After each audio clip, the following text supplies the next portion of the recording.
പ്രജിതേ, ഈ കാവേരി എഞ്ചിൻ അടുത്തെങ്ങാനും ശരിയാവോ? അടുത്ത് ഒന്നുകൂടെ ചെയ്യും. പ്രജിതേ, ഈ കാവേരി എഞ്ചിൻ അടുത്തെങ്ങാനും ശരിയാകുമോ? ഈ കാവേരി എഞ്ചിൻ വേണമെന്ന് പറഞ്ഞ #ഒക്കെ വന്ന സമയത്ത് നമ്മൾ സംസാരിച്ചിരുന്നു. അതെ, അത് സംസാരിച്ചിരുന്നു. അപ്പോൾ കാവേരി എഞ്ചിൻ എന്ന് പറയുന്നത് എന്താണെന്ന് ഒന്നുകൂടെ നമുക്കൊന്ന് പറയാമെന്ന് തോന്നുന്നു. ഇന്ത്യ തദ്ദേശീയമായിട്ട് വികസിപ്പിക്കുന്ന ഒരു ഫൈറ്റർ ജെറ്റ് എഞ്ചിനാണ്. അത് വികസിപ്പിച്ചില്ലെങ്കിൽ എന്താ വെച്ചിട്ടുണ്ടെങ്കിൽ നമ്മൾ ഈ സമയത്തും വരും കാലങ്ങളിലും ഒക്കെ ആ എഞ്ചിന് വേണ്ടി നമ്മൾ വിദേശ രാജ്യങ്ങളെയൊക്കെ സമീപിക്കേണ്ടി വരും. അത് സമീപിക്കുന്നത് ഒഴിവാക്കുക എന്നുള്ളതാണ് ഇത് വികസിപ്പിക്കുന്നത് വഴി നമ്മൾ ലക്ഷ്യം വെക്കുന്നത്.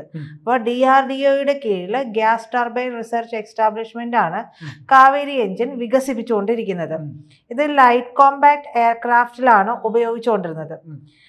ഞാൻ മുമ്പ് പറഞ്ഞതുപോലെ തന്നെ ഫൈറ്റർ ജെറ്റുകളുടെ എഞ്ചിന് വേണ്ടി നമ്മൾ വിദേശ രാജ്യങ്ങളോട്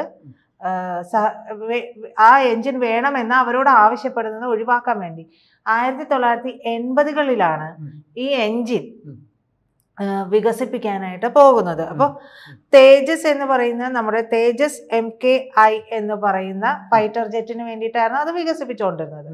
ആ വികസിപ്പിച്ചുകൊണ്ടിരുന്ന സമയത്ത് 2008 ആകുമ്പോഴേക്കും ചില സാങ്കേതിക പ്രശ്നങ്ങളൊക്കെ വന്നു. ഈ സാങ്കേതിക പ്രശ്നം വന്നതോടുകൂടി നമ്മൾ അതിൻ്റെ ഒരു എന്താ പറയുക, അത് നിർത്തിവെച്ചു. അത് അതിന് സ്യൂട്ട് ആവുന്നുണ്ടായില്ല. അതിൻ്റെ പല കാര്യങ്ങളും അതിന് സെറ്റായില്ല. നമ്മൾ കുറച്ചുകൂടി കാര്യങ്ങൾക്ക് വേണ്ടിയിട്ട് റഷ്യയെ ഉൾപ്പെടെയുള്ള രാജ്യങ്ങളെയൊക്കെ ആശ്രയിക്കേണ്ടി വന്നിട്ടുണ്ടായിരുന്നു. അപ്പോൾ അതുകൊണ്ട് നമ്മൾ 2008 ഇത് നിർത്തി. അപ്പോൾ ഇതിന് വേണ്ടിയിട്ട് നമ്മൾ പിന്നീട് എടുത്തത് അമേരിക്കയുടെ GEF 404 എന്ന് പറയുന്ന എഞ്ചിനാണ് ഇറക്കുമതി ചെയ്തത്. അപ്പോൾ സാങ്കേതിക വെല്ലുവിളിയും പ്ലസ് എഞ്ചിൻ ടെസ്റ്റിനുള്ള സൗകര്യമില്ലായ്മയും ഒക്കെ കൂടെ ചേർന്നിട്ട് നമ്മൾ ആ സംഭവം ആ ഒരു വികസിപ്പിക്കുന്നത് അതവിടെ നിർത്തിവെച്ചു. പിന്നീട് ഇപ്പം ഈ പറയുന്ന ഓപ്പറേഷൻ സിന്ദൂറൊക്കെ വന്നതോടുകൂടി എല്ലാവരും ഇത് പൊടി തട്ടിയെടുത്തു. യുവജനങ്ങളാണ് കൂടുതലും ഇത് #മായിട്ടൊക്കെ വന്നത്.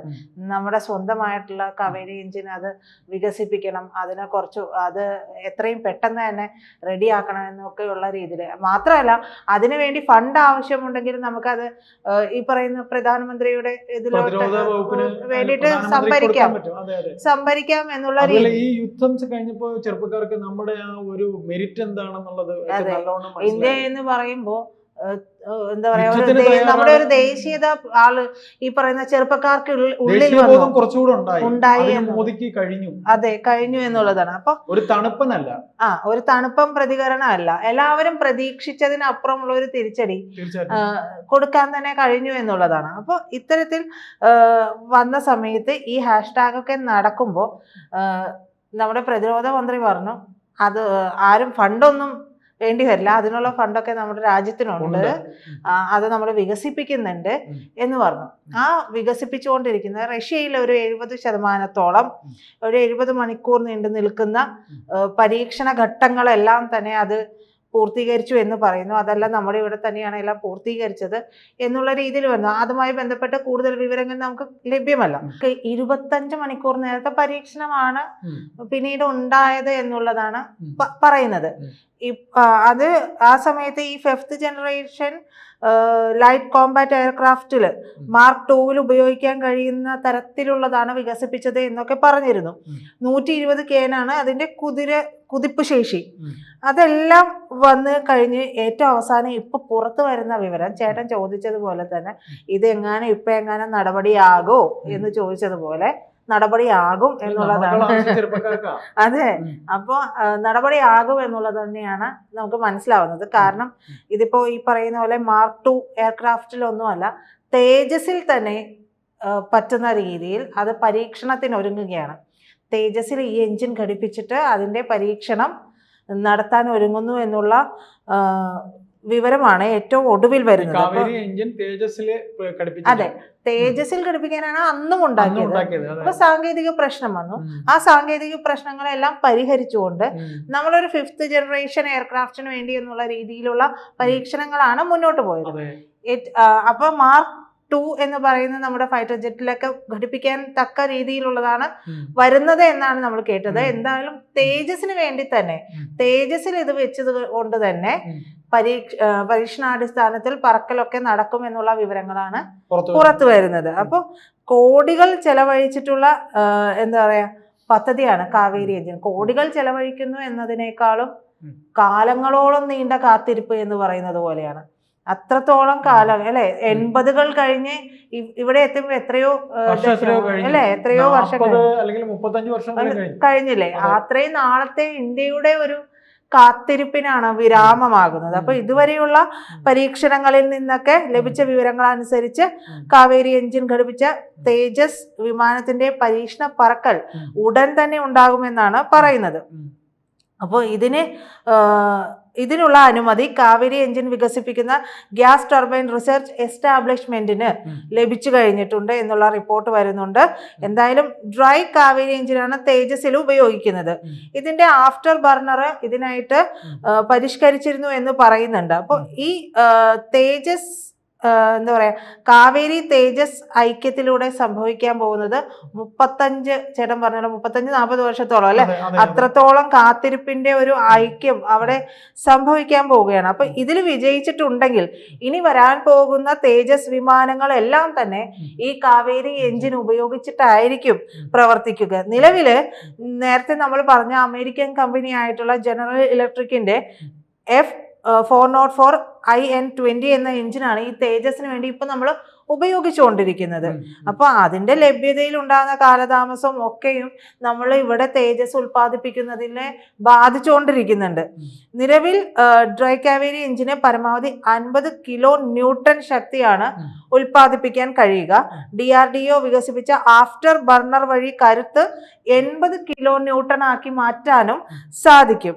അപ്പോൾ തേജസിൽ ഉപയോഗിക്കുന്ന ഈ എഞ്ചിന്, ഈ അമേരിക്കയുടെ ഈ എഞ്ചിന് 78.1 kN ശക്തിയാണുള്ളത്. അപ്പൊ എന്തായാലും അതിനേക്കാൾ ഒരു മടങ്ങെങ്കിലും മുമ്പിൽ നിൽക്കുന്നതാണ് നമ്മൾ വികസിപ്പിച്ചിട്ടുള്ള ഈ എഞ്ചിൻ എന്ന് പറയുന്നത്. എന്തായാലും ആഫ്റ്റർ ബർണർ ഇല്ലാതെ ഡ്രൈ കാവേരി എഞ്ചിൻ ഇന്ത്യ തദ്ദേശീയമായി വികസിപ്പിക്കുന്ന ഗാതക് എന്ന് പറയുന്ന ബോംബർ ഡ്രോണിൽ കൂടി ഉപയോഗിക്കാനുള്ള നീക്കങ്ങൾ നടത്തുന്നുണ്ട്. അപ്പൊ എന്ത് തന്നെ വന്നാലും ഇപ്പോൾ ലഭിക്കുന്ന വിവരം അനുസരിച്ച് ഈ കാത്തിരിപ്പും ഈ ഹാഷ്ടാഗും ഇട്ട് ഉൾപ്പുളകം കൊള്ളുക എന്നൊക്കെ പറയില്ലേ, ആ ഉൾപ്പുളകം കൊണ്ടുകൊണ്ടിരിക്കുന്ന നമ്മുടെ യുവതയ്ക്ക് വേണ്ടിയിട്ടുള്ള ഒരു വാർത്ത കൂടി ആവുന്നുണ്ട്. ഞാൻ പറഞ്ഞോട്ടെ, ഈ പറയുന്ന തേജസ് ഇല്ലേ, ഈ തേജസ് നമ്മുടെ റിപ്പബ്ലിക് ഡേക്കൊക്കെ ഈ പ്ലെയിനൊക്കെ പ്രദർശനത്തിന് വന്നായിട്ട് ഞാൻ ടിവിയിൽ വാർത്ത കണ്ടാൽ എനിക്ക് ഓർമ്മ വരുന്നുണ്ട്. അതെ, അത് ആ സമയത്ത് ഇതെല്ലാം വരുമല്ലോ. നമ്മുടെ ശക്തി സ്രോതസ്സാണ് വിമാനങ്ങളൊക്കെ അത് കാണിക്കും, പരേഡിൽ കാണിക്കുന്നുണ്ട്, അത്തരത്തിൽ കാണിക്കും. അപ്പൊ അതിന് കുറച്ചുകൂടെ കുതിപ്പേകുന്ന കരുത്തേകുന്ന ഒരു എഞ്ചിനാണ്. മാത്രല്ല അതൊരു വലിയ വിപ്ലവമാണ് കേട്ടോ. 40 വർഷത്തെ കണക്ക് പറയുമ്പോഴേ ഇവിടെ മാറി മാറി എത്ര സർക്കാർ വന്നു പോയെന്നറിയും. 70 വർഷം സർക്കാർ, 60 വർഷത്തോളം പാർട്ടി ഭരിച്ചിരുന്നതാണ് അല്ലെ. അതെ, AK ആന്റണി എന്ന് പറയുന്ന ഒരു വലിയ നേതാവ് രാജ്യരക്ഷാ മന്ത്രി ആയപ്പോഴാണ് ഈ ബ്രഹ്മോസ് വന്നത്. അതൊരു ഗുണം തന്നെയാണ്. ബ്രഹ്മോസ് വന്നു, പക്ഷെ പിന്നീട് അല്ല, അതിനകത്തും രാഷ്ട്രീയ കളിയുണ്ട്. അദ്ദേഹത്തിനെതിരെ ആരോപണം വരെ വന്നു. എങ്ങനെ അവിടുന്ന് ഈ വ്യാമ ഉപകരണങ്ങൾ വാങ്ങിയതിലൊക്കെ വൻതോതിലാണ്. പക്ഷെ AK ആന്റണി ചെയ്തിട്ടുണ്ടാവില്ല. ആ വിഷയം മാറണ്ട. എന്തായാലും ബ്രഹ്മോസിന്റെ കാര്യം പറയുമ്പോ ഇപ്പോഴും ബ്രഹ്മോസ് ആയിക്കോട്ടെ, റഫേൽ ആയിക്കോട്ടെ, ഇതെല്ലാം ഇത് ചെയ്തെടുക്കാൻ, അത് നമ്മൾ പറയുന്നത് ഒരു രാഷ്ട്രീയ പാർട്ടിയെയും കുറ്റപ്പെടുത്തുന്നതല്ല. പക്ഷെ ഒരു കാര്യം മുന്നോട്ട് വെക്കുമ്പോൾ അത് ചെയ്യാനുള്ള ഒരു ആർജവം ഉണ്ടാകണം, ഇല്ലേ? ഇപ്പൊ ഈ പറയുന്ന പാർട്ടി ഭരണത്തിൽ വന്നതിന് ശേഷം എല്ലാ പ്രതിബന്ധങ്ങളെയും ഇവർക്ക് നേരെയും, റഫേൽ വാങ്ങുന്നതിനെതിരെ എന്തെല്ലാം ആരോപണങ്ങളായിരുന്നു ഈ കോൺഗ്രസ് അഴിച്ചുവിട്ടത്, CPM അഴിച്ചുവിട്ടത്. ഇന്നലെ MA ബേബി സഖാവ് പറയുന്നുണ്ട് ഇസ്രായേലുമായിട്ടുള്ള കൂട്ടുകെട്ടൊക്കെ അവസാനിപ്പിക്കണം. പറയരുതല്ലേ, യോഗ്യതയില്ല ആ സ്ഥാനത്തിരിക്കാൻ യോഗ്യതയില്ലാത്തവരെ പേരുകളൊന്നും ദയവായി പറയരുത്. അതെ, നമുക്ക് അത് മറ്റൊരു വിഷയമാണ്. കാരണം ഇസ്രായേലുമായിട്ട് എന്താണ് സംഭവം എന്നുള്ളത് അത് മറ്റൊരു വിഷയമാണ്. പ്രീത, നമ്മളെ കേവലം ഒരു സംസ്ഥാനം ഭരിക്കുന്നത് പോലെ അല്ല ഒരു രാജ്യം ഭരിക്കുക എന്നുള്ളത്.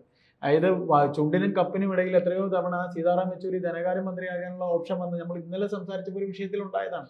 അത് വേറൊരു വിഷയം നമുക്ക് പിന്നീട് സംസാരിക്കാം. എന്തായാലും നമ്മുടെ യുവാക്കൾക്കൊക്കെ കുറച്ചുകൂടെ ഒരു എന്താ പറയാ ഗൂസ്ബംസ് ഒക്കെ വരുന്ന ഊർജം കിട്ടുന്ന ഒരു കാര്യം തന്നെയാണ്. വലിയ കാര്യമാണ് പറയുന്നത്. നെഗറ്റീവ് എനർജിയെക്കാളും ഇത്തരത്തിലൊരു ഊർജം കിട്ടുക എന്ന് പറയുന്നത് കിട്ടുക എന്ന് പറയുന്നത് പിന്നെ അത് ഭരണകർത്താക്കളുടെ വിജയമാണ്. അത് ഇത്രയും നാളായിട്ട് മുടങ്ങി കിടക്കുന്ന ഒരു പ്രോജക്റ്റ് അല്ല, നമ്മൾ രാഷ്ട്രീയം മാറ്റി വെക്കും. അതെ, ഇത്തരം കാര്യം അവിടെയാണ് അങ്ങനെ ഒരു കാര്യം നമ്മൾ സംസാരിച്ചിരുന്നു. അതും നമ്മൾ സംസാരിച്ചിരുന്നു. അവിടെയാണ് തരൂരിന്റെ വിജയം. തരൂരിനെ എങ്ങനെ ഉപയോഗപ്പെടുത്തണമെന്ന് അവർക്ക് അറിയില്ല എന്നുള്ളത് മറ്റൊരു കാര്യം. എന്തായാലും ഈ ഇത്തരത്തിൽ പ്രതിരോധ രംഗത്തുള്ള കാര്യങ്ങളിലൊക്കെയും രാഷ്ട്രീയം മാറ്റിവെച്ചുകൊണ്ടാണ്. കാരണം അത് രാജ്യസുരക്ഷയെ ബാധിക്കുന്ന കാര്യമാണ്. അപ്പൊ അതിനെതിരെ പോയിട്ട് നമ്മൾ മറ്റുള്ളവർക്ക് പോയി പ്രസംഗിച്ചിട്ട് കാര്യമില്ല. അത് നമ്മുടെ രാജ്യത്തോട് നമ്മൾ ചെയ്യുന്ന തെറ്റാണ്. അത് നമുക്ക് ഉള്ളിൽ വേണം. ഇത് ചെയ്യുന്നത് ഞാൻ എൻ്റെ രാജ്യത്തോട്, ഈ രാജ്യമുള്ളത് കൊണ്ടാണല്ലോ, ആരൊക്കെ ഭരിച്ചു എന്ന് പറഞ്ഞാലും ഈ രാജ്യമുള്ളത് കൊണ്ടാണ് നമ്മൾ ഇവിടെ നിൽക്കുന്നത്. ഈ രാജ്യത്തുള്ള സുരക്ഷ, മാതൃരാജ്യ സ്നേഹം വേണം. ഈ രാജ്യത്ത് കിട്ടുന്ന സുരക്ഷയൊന്നും ഇവര് ഈ പറയുന്ന പല വസന്തങ്ങൾ പൂക്കുന്ന രാജ്യങ്ങളിലൊന്നും ഇല്ല. ഇവിടെ നമ്മുടെ രാജ്യത്ത് നിന്നുകൊണ്ട് നമ്മുടെ രാജ്യത്തിനെതിരെ മാത്രമല്ല തീവ്രവാദികളെ വരെ എന്താ പറയാ പടങ്ങളെ ഏന്തിക്കൊണ്ട് പല കുടമാറ്റങ്ങളും മറ്റും നടത്തുന്ന രാജ്യമാണ്. ഈ അരിയും മലരും കുന്തിരിക്കുമെന്ന് മുദ്രാവാക്യം വിളിക്കുന്ന ഒരു രാജ്യമാണ്. ഈ സ്വാതന്ത്ര്യം മറ്റേത് രാജ്യത്ത് കിട്ടും? അറുത്ത് കളയും. ഇതേ ഇത്രയും പറഞ്ഞോണ്ട് ഞാൻ പറയുക, ഈ പാകിസ്ഥാനുമായിട്ട് തല്ലുകൂടിയപ്പോഴേ ഇവിടെ കുറെ പേർക്ക് പാകിസ്ഥാനിലോട്ട് പോകണമെന്ന് പറഞ്ഞു. പാകിസ്ഥാനിലെ ഒരു മന്ത്രി പറയുന്നറിയോ, ഈ പറഞ്ഞവര് വന്നിട്ട് 1 മണിക്കൂർ കൂടുതൽ ഇവിടെ നിൽക്കില്ല. ഒരു മന്ത്രിയുടെ സ്റ്റേറ്റ്മെന്റ് ആയിരുന്നു. നീയൊക്കെ അവിടെ നിന്ന് വരണമെന്ന് പറയുന്നില്ലേ, 1 മണിക്കൂർ നീയൊക്കെ അവിടെ നിൽക്കൂലടാ, അപ്പോഴും തിരിച്ചു പോകണമെന്ന് പറയും. ഈ പറയുന്നത് പോലെ അല്ലേടാ, പല രാജ്യങ്ങളിലും കിട്ടാത്ത അത്ര സ്വാതന്ത്ര്യം നമ്മുടെ രാജ്യത്ത് നമുക്ക് കിട്ടുന്നുണ്ട്. തീർച്ചയായിട്ടും നമുക്ക് കിട്ടുന്നുണ്ട്. നമ്മൾ അത് ദുർവിനിയോഗം ചെയ്യുന്നുണ്ട്. എന്നിട്ട് പോലും പലപ്പോഴും നടപടി എടുക്കുന്നില്ല. തീർച്ചയായിട്ടും സത്യത്തിൽ ഈ രാഹുൽ ഗാന്ധിയൊക്കെ കാണിക്കുന്നതിനെതിരെ രാജ്യദ്രോഹ കുറ്റം ചുമത്തണം. ഞാൻ പറയാം, ഒരാളെ പേര് പറഞ്ഞപ്പോ ഞാൻ പറഞ്ഞില്ലേ പറയരുതെന്ന്. യോഗ്യതയുള്ളൊരു പേര് നമ്മുടെ നാവിൻ തുമ്പത്ത് വന്നാൽ മതി. നമ്മൾ എന്തിനാ ആവശ്യമില്ലാതെ ഊർജ്ജങ്ങളാണ് ഈ രാഹുൽ ഗാന്ധിയുടെയൊക്കെ പേര് പറഞ്ഞു. അപ്പൊ എന്തായാലും നമ്മുടെ വിഷയം ഇതായിരുന്നു. എന്തായാലും ഈ ഇത് പറയേണ്ടി വരുന്നത് ഇത്തരം കാര്യങ്ങൾ ഉള്ളത് കൊണ്ടാണ്. അവരെ കൊണ്ട് കഴിയാത്ത കാര്യങ്ങളാണ്. 60 കൊല്ലം അവരിവിടെ ഭരിച്ചത്. ഞാൻ ചോദിക്കട്ടെ, ശശി തരൂർ ഇന്ദിരാഗാന്ധിയുടെ ഒരു സ്റ്റേറ്റ്മെന്റിനെ കുറിച്ച് പറഞ്ഞപ്പോൾ ഇവർക്ക് നൊന്ത് ഇവർ കയറി തിരിച്ചു പിടിച്ച ഓർമ്മയുണ്ടല്ലോ. ഏത് ഈ പിന്നെ ബംഗ്ലാദേശ് വിഷയത്തിലൊക്കെ ഇന്ദിരാഗാന്ധിയുടെ ആ ഒരു മൂവ്മെന്റിനെ കുറിച്ചൊക്കെ പറഞ്ഞപ്പോൾ എന്തുകൊണ്ടാ അവർക്ക് പറ്റിയ അമളി പുറംലോകം അതും ഒരു കോൺഗ്രസ്സുകാരൻ വഴി പുറത്തു വരുമ്പോൾ ഇതുവരെ ഉണ്ടായിരുന്ന എല്ലാ ഇമേജും പോവുകയാണ്. അതുകൊണ്ടാണ് കയറി ഏറ്റുപിടിക്കുന്നത്. മനസ്സിലായില്ലേ? ഇന്ദിരാഗാന്ധിയുടെ ബ്ലണ്ടറിനെ കുറിച്ചാണ് അന്ന് പറഞ്ഞത്. ഇവരുടെ കാരണവരായിട്ടുള്ള പിന്നെ നെഹ്റു മുതൽ ഇനി അറ്റം വരെ മോദി ചോദിച്ചിരുന്നു അന്ന് ഈ പറയുന്നത് പോലെ പാകിസ്ഥാന്റെ കയ്യിലോ അല്ലെങ്കിൽ ഈ പറയുന്ന രാജ്യങ്ങളുടെ കയ്യിലോ അണുവായുധം ഉണ്ടായിരുന്നെങ്കിൽ ഇന്ദിരാഗാന്ധിയുടെ തീരുമാനം ഇതായിരിക്കുമോ എന്നുള്ള ഒരു ചോദ്യം തിരിച്ചു ചോദിച്ചിരുന്നു. അതാണ്. അപ്പൊ അതാ പറഞ്ഞത്, ഈ പറയുന്ന പോലുള്ള ഒരു ഊർജം ചെറുപ്പക്കാരുടെ ഉണ്ടാക്കുക എന്ന് പറഞ്ഞാൽ ചില്ലറ കാര്യമല്ല. അല്ല, ഇദ്ദേഹത്തിന് നമ്മൾ രാഷ്ട്രീയത്തിന് അതീതമായി എന്തുകൊണ്ട് ആൾക്കാർ ഇഷ്ടപ്പെടുന്നു എന്ന് ചോദിച്ചാൽ ഇത്തരത്തിലുള്ള കാര്യങ്ങൾ രാജ്യത്തിന് ആവശ്യമാണ്. നമുക്ക് ഇതിന്റെ കൺക്ലൂഷനിലേക്ക് വരുമ്പോൾ പറഞ്ഞോളൂ. മറ്റൊന്നുമില്ല, ഇത്തരത്തിൽ അങ്ങനെ ഒരു എന്താ പറയാ ധീരമായ ഒരു ചുവടുവെപ്പ് കൂടി കാത്തിരുന്ന ഒരു തീരുമാനം, യുവജനങ്ങളെ ഒരുപാട് കാത്തിരുന്ന അല്ലെങ്കിൽ അവരെ ഒരുപാട് അടുത്ത റിപ്പബ്ലിക്കിന് മുന്നേ തന്നെ ഈ എഞ്ചിൻ ഘടിപ്പിച്ച കാവേരി എഞ്ചിൻ ഘടിപ്പിച്ച തേജസ് വിമാനങ്ങൾ പരേഡിൽ കാണാൻ കഴിയുമെന്ന് തന്നെ നമുക്ക് പ്രതീക്ഷിക്കാം.